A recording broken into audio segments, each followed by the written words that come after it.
Okay, so welcome everyone to Mind the Gap Between the Wasm Future and the Present. I'm Taylor Thomas. The title of this talk comes from what is in these pictures here on the right side. If you've never been to London, inside the London Tube, you'll get there and they'll be, mind the gap between the train and the platform. You'll always hear that everywhere you go.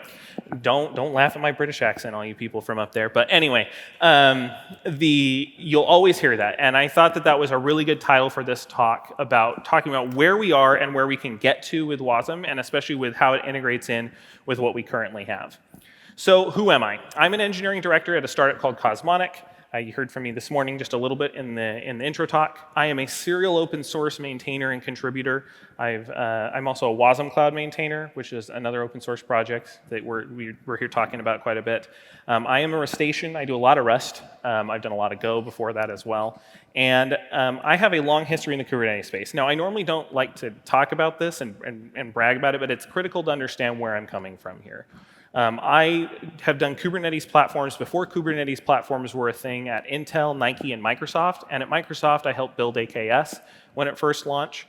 I was a Helm core maintainer for a very long time. I helped build large chunks of Helm 3 and various parts of Helm 2. And I am also the co-creator of Crestlet, along with Matt Butcher, who's sitting in here. And he shrinks down. And so this was one of the first projects that did Kubernetes and Wasm together. So I have very extensive experience in the Kubernetes space, and that's going to matter here. So what's the agenda? What do we want to talk about? I want to talk about first, how are people running Wasm now in production? What are the things we've seen in the wild? And I wanted to mention things I've actually seen in production, not just demos. And then I'm going to talk about containers, Kubernetes, Wasm, oh my, all the different things that there are. Then we're going to talk about what is the wrapped versus alongside approaches, and then also seeing it all in action. I'm going to demo this. And live demos on stage, are always risky, but we'll see how it goes. So how do we run Wasm right now? The first thing you'll see is just running it directly. So there are a few people who actually do this, and this is using something like Wasmtime, Whammer, Wasm Edge, any of the Wasm runtimes that actually run a WebAssembly module. The second thing are the plugin and extensions that you see. You see this in things like Envoy with their plugin system. You also see it with user-defined functions inside of databases. Then you also see these things with serverless and FAS type use cases. You have Fastly, you have Fermyon and Spin, you have Cloudflare. Then you have the containers and Kubernetes side of things, which kind of mixes some of these other things, but they're important to call it separately. There's tools like RunWasi, KWasm, which has also been, there's a new one out there too that I can never remember the name. And then container dshim. These are some of the tools you'll see around for running these with containers and Kubernetes. And then last but not least are the application runtimes and platforms that you can use to build full application stacks. These are things like Wasm Cloud, which I work on. Wasm Workers server is another one. There's Nginx here is doing things. All these are application platforms, things you run on top of. And those are things we've actually seen running in production. So now the big question right here is, how should Wasm integrate with the present? I mean, that's something like, this is where we get to why I'm calling this talk Mind the Gap. We have a gap. There's always a gap, no matter where we're at. As time goes on, there's always a gap between what we have right now in the present and what we have in the future. So how should it integrate? So let's talk a little bit about some history here. Now, I like talking at a Wasm conference because for the most part, everybody knows at least the basics of Wasm. So I'm not going to bore you too much with that, but I want to do a comparison here. First off, we had these containers. Now, if everybody remembered when containers came around, why did we like them? Why did we choose them? We chose them because they were small. They were apparently cross-platform. I'll get more to that in a second. Cross-platform and cross-language. They were entirely sandboxed, and they had fast startup times, especially compared to VMs. We went from VMs to containers because all of these things were much better, and you could pack things in much tighter, right? But then along came Wasm. Wasm is smaller than containers. It's actually cross-platform in language. I always point that out. Like, containers never were cross-platform in language. You're still building binaries for every single target you want to actually run on. And the differences between between Linux and Windows containers, we won't even go there. But then it's also entirely, as I say, sandboxed for realsies. It is completely sandboxed, and you cannot break out of it unless you are explicitly granted permissions to do something outside of that sandbox. And it has even faster startup. You've probably heard about that plenty today. And so those are the big things that we picked. So you'll see that there's some similarities here. There's some rhyming that goes on. We picked containers because of all these benefits, and then we've started to see some use cases for Wasm because of similar benefits, but even better. But there's a key thing to notice about these specific points. These are infrastructure primitives. These are not anything more than that. This is something that has to do with the infrastructure level. So how fast you're starting up, what kind of things you're running, where you're able to run, those things are all infrastructure level primitives. So when we talk about this, that's a really important detail to keep in mind. So that brings me to this thing. So you're probably asking, so Taylor, is Wasm just a faster, more secure container? If all that Wasm did was the stuff that I just showed you on the last slide, then yes, it's a faster, more secure container, 100%. But there's more here, and that's what is the key to everything else I'm going to say in this, is there is more than just that. So that brings us to the component model, which you've probably heard ad nauseum at this point, which is good. The component model is great. We're all excited for it. If this is your first introduction, that is a WIT file. That's how you define the interfaces. This is an example of a key value interface. And so this is how we work. In the component model, everything is interface driven, both for the developer and for the platform engineer. That's a very key distinction here. This isn't just for the developers. This isn't just for the platform engineers. This is for both of them. So you're able to define these interfaces, and a developer says, I need a key value store. Here is my key value interface. And the platform engineers go, I need to satisfy that interface somehow. Do I give you Redis? Do I give you some sort of built-in like Azure Cosmos or DynamoDB or whatever it might be? Do I offer you that? It doesn't matter, and it doesn't really matter to the developer most of the time, and it does matter to the platform engineer, and they're able to put that together. The second thing is it's SDKs for free, right? Like that's the vision we're looking for. You write an SDK once because your SDK is exposed through this interface style. And instead of having to, since I'm talking a little bit about Kubernetes, and I know there are some Kubernetes people here, it's that horrible space we were in a few years ago, and you could even say now, where every single client had a slightly different way of doing their thing in their language, and it just was a nightmare. We don't have to do that anymore. Kubernetes could have written their client in Go, compiled it to a component, and boom, everyone had it. Doesn't matter what language you're in. And that's where that SDK for free thing comes in. This last point I have on here is virtual platform layering. You may have heard this term before, and if you're coming to KubeCon, I'm going to be giving a talk at Wasm Day where I actually talk about this some more. But the whole point of virtual platform layering is you're able to take something like, let's say you have a file system access you need. As a platform operator, you can see that your developer has requested file system access because they're asking for it in their WIT. And you can say, I don't want to actually give you real file system access, but I'll give you in-memory file system access. And you can basically virtualize that away. You can put another component in, or you can add in some sort of layer that sits in between it that translates those things. And that's a very powerful tool as you build platforms, because you're able to just glue together and shim or whatever you need to do to make the thing fit in your system. So those are the three big points of the component model, but I wanted to point out something important here. These are application platform primitives. The things we talked about before with Wasm were infrastructure level primitives. They're things that matter to the actual running of your infrastructure. They don't matter as much or at all to the people developing and running applications. These things, these do help you build application platforms. And that's what everyone does. Everyone who has been in this kind of cloud space for a while has probably built some sort of platform on top of Kubernetes. And that's because Kubernetes is not a developer tool. It's a platform engineering tool. These are application platform primitives, and this is what adds on to Wasm and makes it so much more powerful than just the other. Like, the other things were great, don't get me wrong, but this is what makes it even more powerful. Now, I could keep talking more about the component model, but it's really, that's a whole talk. So here's a link to one. This is Luke Wagner's talk, who I'm not sure if he's in the room right now, but he's here. And he gave a great talk about this at WasmCon. If you really want to see why I'm talking about it and why there's a difference between what you get with plain Wasm and what you get with the component model, this talk will tell you in depth exactly why it matters. But hopefully that was enough to kind of bring you up to on where this is coming from. We have infrastructure primitives, then we have application platform primitives. So now let's get to the elephant in the room. You guys are like, well, we came here for Wasm, and I don't really want to talk about Kubernetes. Well, we're going to talk about Kubernetes because for better or for worse, if you're deploying large production applications, you are almost certainly doing it with or have to interact at some point with Kubernetes. That's just the fact of life. You may like that, you may dislike that. It doesn't really matter. That's just the fact of life that we have right now.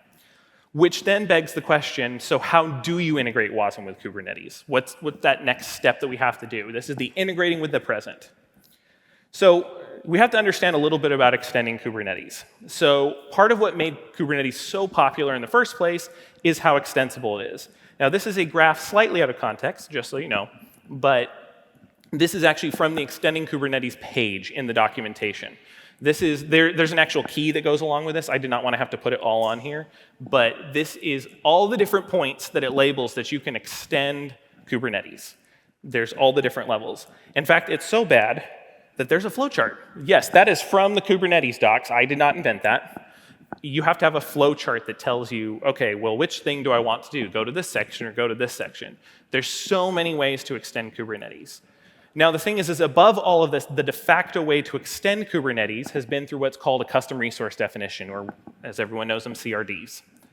So this is the way that everybody expects. You go to pretty much any company, they'll have a way to install things with CRDs. It's the way you extend on, you add another API type, and generally some sort of controller that manages it. That is the way you're supposed to really extend Kubernetes. There's other ways out there. There's kube control plugins and all those kind of things. But like the way you're going to extend a cluster itself is through a CRD. So there's a problem.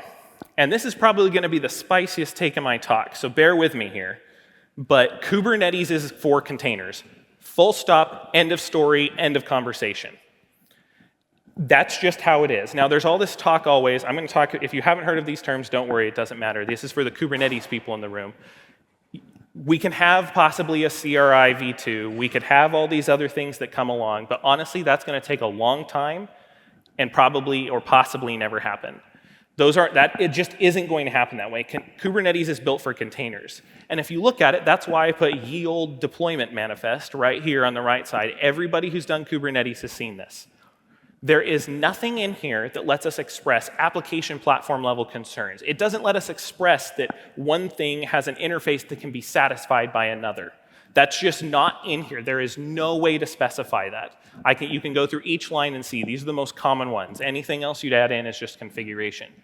So there's no way to specify that. And that's the problem with what we currently have in Kubernetes. Now, that brings me to the point. Wasm can do more than what Kubernetes lets you express. So this is Wasm plus the component model. You can enable so much more inside of your platforms. And you need a tool that supports those use cases. Now, on this right, it's a pretty big wall of text, but I wanted to make sure you saw what it looked like. This is a manifest type that we have. It's an OAM-style manifest, so it's using an open standard for a tool we have called WADAM. It's a Wasm deployment manager. And you don't have to do it this way. The examples I'm going to be giving in this talk are from Wasm Cloud. It does not take much work to extend that beyond what we're doing. This is just the example to illustrate the point. But you can see here that this thing allows you to express all the different things that you would want to. You say, here's where I'm pulling it from. This is where I want to spread it to. All the stuff you'd see from Kubernetes. But then you also have this idea of, hey, I want to link this thing to this thing. Or I want this thing to be satisfied by this. Or I want it to be running over here and then satisfying this requirement from this component over here. That's something that needs to be expressible to be able to leverage the component model and all its wonderful application level benefits. Now that brings me to this thing of wrapped versus alongside. So there are two main approaches to be able to run Wasm in Kubernetes. The first is this one on the left. So this one on the left is wrapped. And what I mean by wrapped, these are terms I created. This isn't some industry standard term. But I call it wrapped because you have this idea of container D is either running alongside your Wasm, or you might have like a container D pod. It's wrapping it. You're treating the WebAssembly that you're running like it's a container. And this is the primary goal of projects like Run WASI. And this is a useful tool. You can put things in here where you have like now it's running, and I'll actually show this, where it's running alongside and running in a pod. But the thing is you're still wrapped by Kubernetes. Ultimately, it's still square peg, round hole. You cannot extend beyond that. It's still treating it like it's there, and you inherit all of the problems that you do from Kubernetes. But it lets you integrate in very, very natively, and we'll talk about some of those pros and cons in just a second. And on here on the right, we have the alongside method. Now, the alongside method is where you run something that integrates in with Kubernetes, most likely via CRD and controller, and it spins up. So this is what ours does. We spin up a Wasm Cloud host, a WebAssembly host that's inside of a container, a normal container. And it runs all the different WebAssembly modules inside of it. But the nice thing is this kind of approach allows you to integrate beyond that. It allows you to integrate into another Kubernetes cluster, into some sort of IoT or edge situation, or your own infrastructure where you could be running Wasm inside of Docker, or plain Wasm, or any of those kind of things. So it allows for a much more flexible architecture of what you're able to do. This is the future, the thing of being able to, I don't care where my thing is being satisfied from. I don't care what it's running on. I don't want to be constrained by these exact same constraints that are on pods right now. So those are the two different approaches. And with that, I actually want to go into demos. And this is where we have the magic guess of if the internet's working to show this. So I'm going to go ahead and first increase my font size. There you go. Now you can all see it.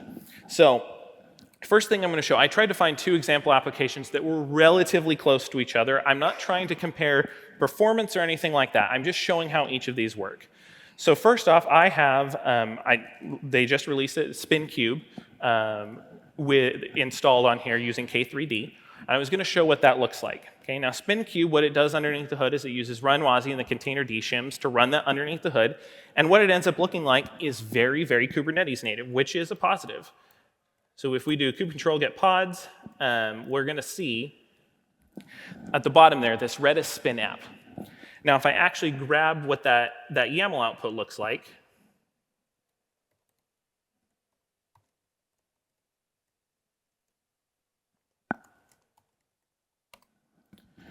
we get a pod. And if you notice, if you're familiar with Kubernetes, you'll notice this looks just like a normal pod. The only thing that looks different here is it's a thing that a lot of people didn't know about until they started doing stuff with run WASI, is a runtime class name. That's the only thing that's different here. Everything else looks very much the same. It's running, it has all the volumes, it has like your image that you're pulling, all those different kind of things. So that is what the actual manifest looks like, very much like a normal pod.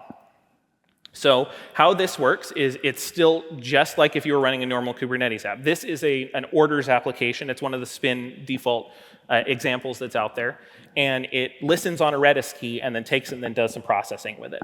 I'm going to keep it really simple just for time's sake, but what I can go ahead and do is come over here and I can go ahead and SSH to a Redis client, and I can, oh gosh, I minimized a window I shouldn't have.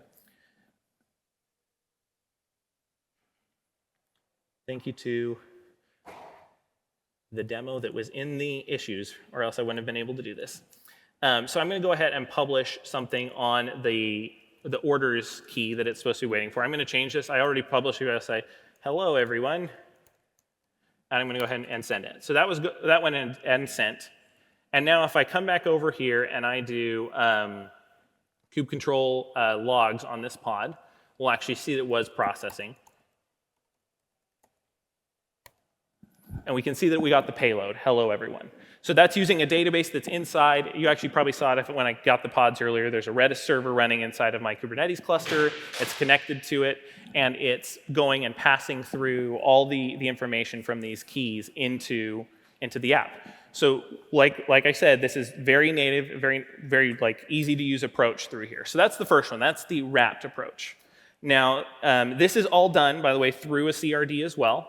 You can actually get it by doing kubectl get spin app, and you'll see that it has the application there and it's monitoring it. I can make a change there and it'll update. I won't do that right now. So that is how all this side works. Now let's go ahead and go to the alongside version. So let me go ahead and change some context really quick here.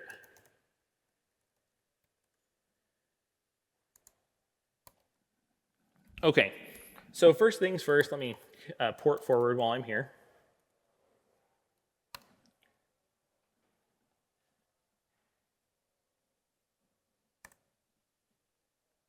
So this right here that I'm showing is basically a Wasm Cloud playground that we have at Cosmonic. And so everything here I'm showing off is the Wasm Cloud side of things. So what we have is, first, I want to show you my infrastructure here. So I have an app right now. This host right here is my host sitting right on this podium. It is a Mac, obviously. And it is acting as, let's say it's a local data center. I have Redis running on it right now. And then these other two things are actually, I have a cluster running in US East, I believe, with GCP. So I have 2 nodes from there, and then I have one running in Azure in South America East, over there, and I think it's Brazil. So I have 2 different Kubernetes clusters running right now. They're all connected essentially to the same flat network topology. And these are installed with a controller. So there's a controller that spins up each of these nodes. I can actually show that. It is. If I can remember. Oh, of course I did. There we go. And we can actually see like my applications all connected into there. And so like I can do all of this this config through a controller just like you'd expect. So all of this is all running inside of my what we call Lattice. It's my whole cluster. Now with all of these things all running, I also have an application running. And this application is defined using that manifest that that manifest format I had showed you before. You can actually see that this is being managed by Kubernetes as well, so I'll show you that trick in a second. But you'll see that this is like an actual definition of everything that's running and where it's going to run at. And what that looks like from a bird's eye view is I have a KV counter application. It's the same kind of thing. I'm taking an HTTP request and I'm incrementing a key value thing. Super dumb app, super simple. This thing is running on my local machine right here. I have HTTP servers that are running inside of Kubernetes, as you can see by the icons right there, and then I have the Redis thing that's providing my key value right here on my machine. Now, what that means is when I actually run it, I'm going to go ahead and try it right now, and I'll show you. So I'm going to say kubectl get services, and you should see right here, okay, I have a load balancer thing. This was automatically created from the identity of the thing, where there's other ways to create names here, so that's why it has such a long name. And hey, I have an external IP address, and I can say curl HTTP on port 999. Oh, I did S. That's not a good thing when you're not doing TLS. Okay, there we go. Okay, so exciting. It incremented a counter, everybody. Okay, but the point is that you can see, I just incremented a counter. If I do it again, 15. So what's happening is I am hitting an endpoint that's being hosted in Brazil on Kubernetes. It's being routed through everything to this computer, which talks to the database, then responds back. Okay, that's great. But then let's go ahead and say, let's say you have Argo CD set up. This is just a common approach we've done. I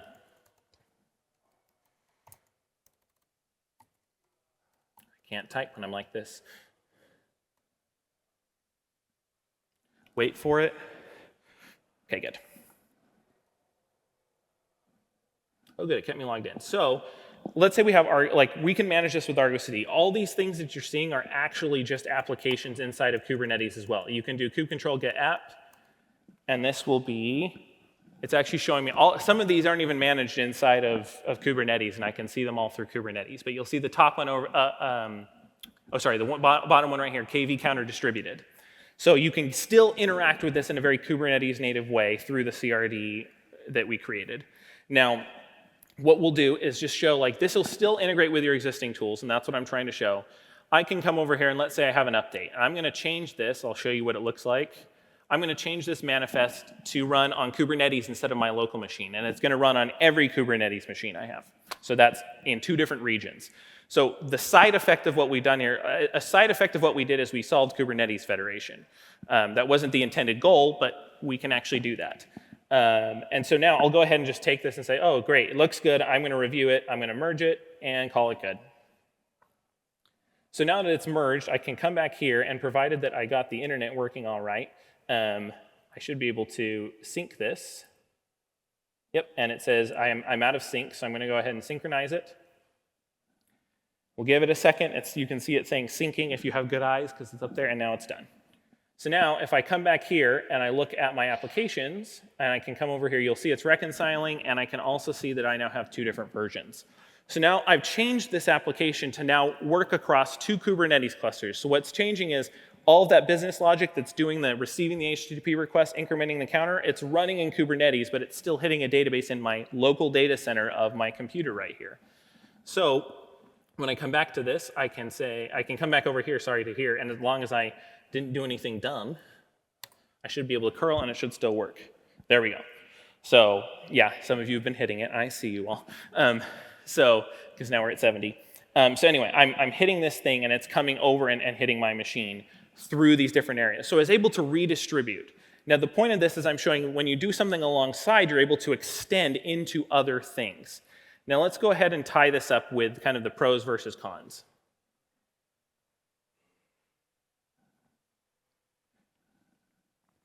So let's talk about pros and cons here. On the wrap side, we have these pros of its native Kubernetes integration. Like I said, if you didn't know what to look for, you wouldn't have known that it was Wasm. So it's very native Kubernetes integration. It all works within a normal pod spec, and it replaces containers in many use cases. For a lot of these small microservice type things, that can replace a container just because it's so simple and it's going to be smaller and faster. You'll be able to pack them tighter.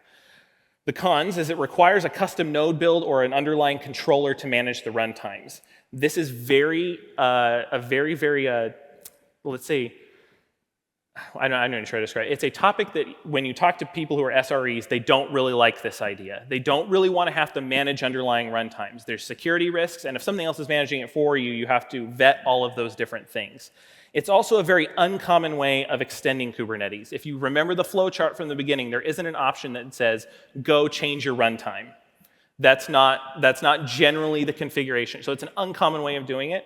And because you're encapsulating things in a pod, you don't have the full extensibility of the component model. That's not saying you can't run components inside of it.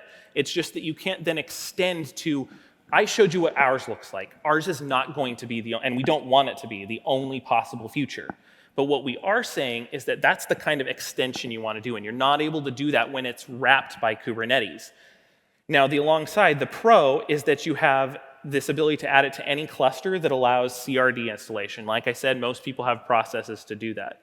It also bridges to new types and styles of deployments, which is what I was trying to show. You have your own on-prem data center? Great, we can do that. You have multiple Kubernetes clusters? Great, we can do that. The idea is that extensibility part of it, and it is fully extensible using the component model. Everything in Wasm Cloud is component first. We rely on the interfaces and components that are available as standards, and then any you bring along with you. It also, just as from the side of a con, it does require building in a new paradigm. We know that. You have to think of, and this is tied to the thing that the unit of distribute is a component, not a pod. And so when you think about that, it's a little bit different. It does require a shift from those things. So with that said, what am I trying to say? We have to bridge the gap between the present and the future. And if we don't do that, let me say, we're not going to have Wasm reach its full potential. If we only ever try to run it wrapped inside of Kubernetes, that limits what it can do. And that's not something we want if we're going to be trying to push things forward with the component model. Now, to be very clear, that's not saying it should never be done. I'm going to use the stuff that's wrapped as well. There's many use cases when you might have something really small that needs to run in Kubernetes, part of your infrastructure or whatever it might be, where this is a perfect thing you can do if you have like your methodology of how you want to set up your runtime and have it be available.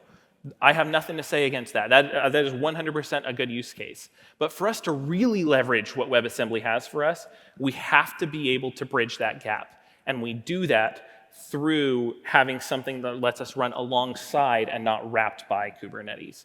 So with that, I'm pretty much out of time, so I'm going to go ahead and close there. Thank you very much, everyone. I'll be available. I'll be around the Cosmonic booth and out there if anyone wants to ask some more questions. We're out of time, right, for questions? Someone want to give me a time confirmation? I have like 30 seconds left, so. Okay, looks like I might have time for questions, so I'll leave it.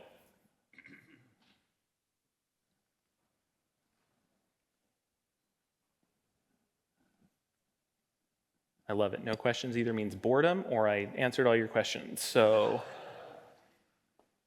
okay. Well then, I will be out if anyone wants to chat some more. Thank you everyone for coming and have a great rest of the conference.